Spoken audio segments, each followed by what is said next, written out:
Hi guys, in this video we're going to look at the energy level diagram seen on the left hand side of the page.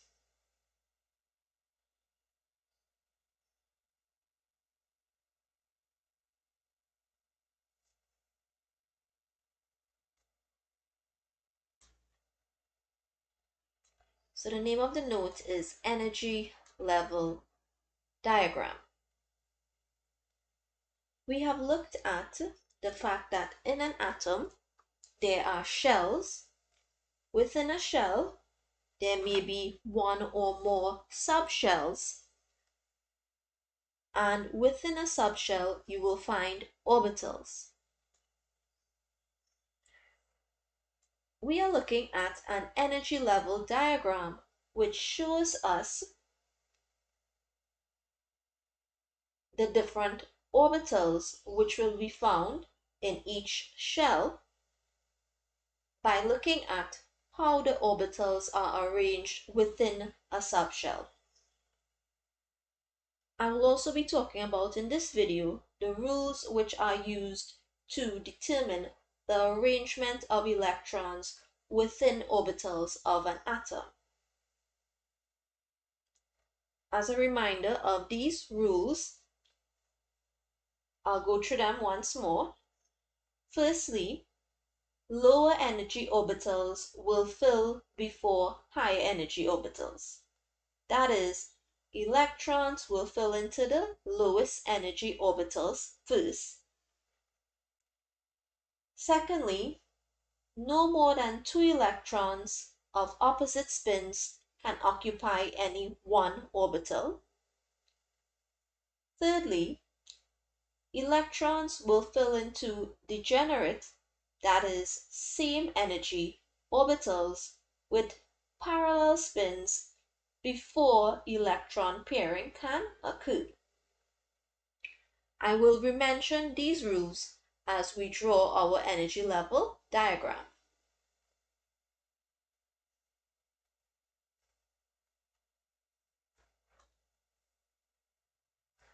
Right, so we're going to put our axes. Right, so energy. And I'm going to start with the lowest energy level or shell, which is shell number 1. And in shell number 1, right, where n is equal to 1, we are going to find a subshell, which is our 1s subshell. Right, so in the first principal energy level or lowest energy level, we're going to find a 1s orbital.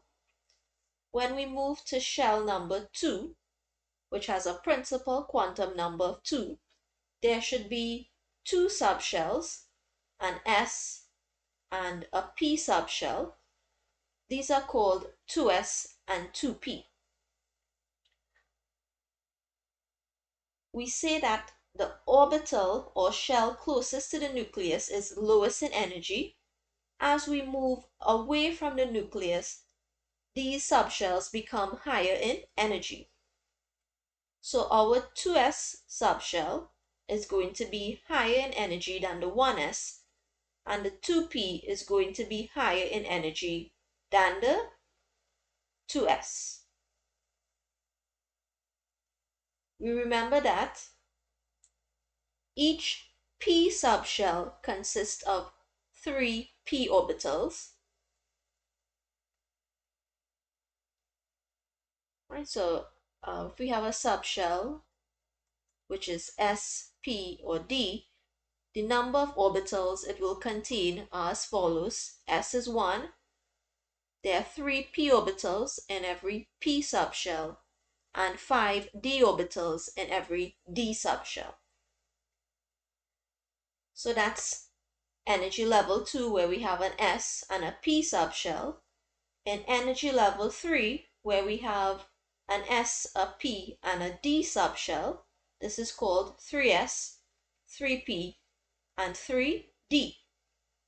So we're going to arrange our orbitals in terms of their energy.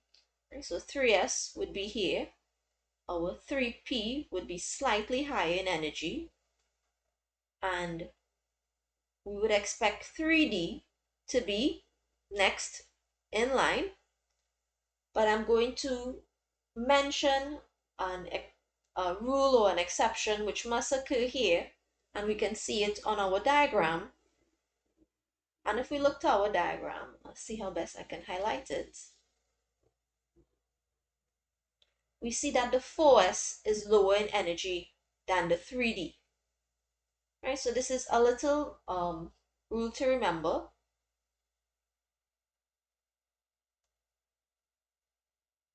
Right, so where we would expect the 3d to be lower in energy than the 4s, we would instead draw in our 4s orbital before we draw in our 3d.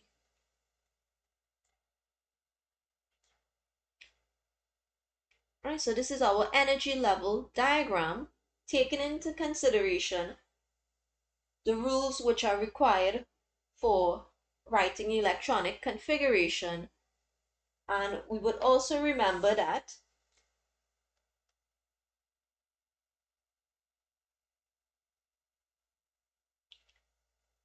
an empty 4s orbital is lower in energy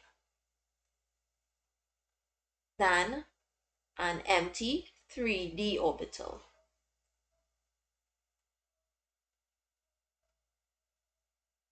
Or the 3d subshell, I should say. So just for the purposes of drawing the orbitals which are empty, we would say a 4s orbital which is empty is lower in energy than any orbital in a 3d subshell.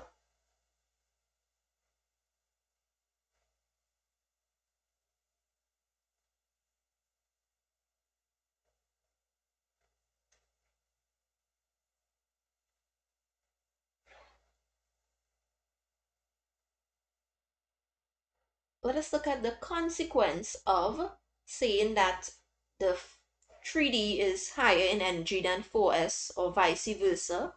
The 4s is lower in energy than the 3d. What this means for us is when we are writing electronic configuration, one of the rules for writing electronic configuration is that it says the lowest energy orbitals will fill in first. So that means for us, electrons will fill into orbitals as follows.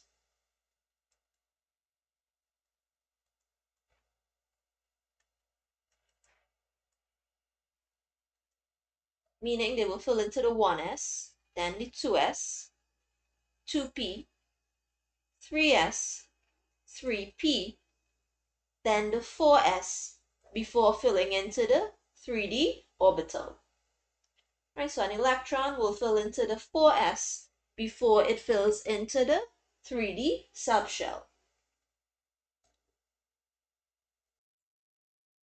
In the next video, we are going to look at writing electronic configuration for the first 30 elements, as well as looking at drawing what are called electron inbox diagrams.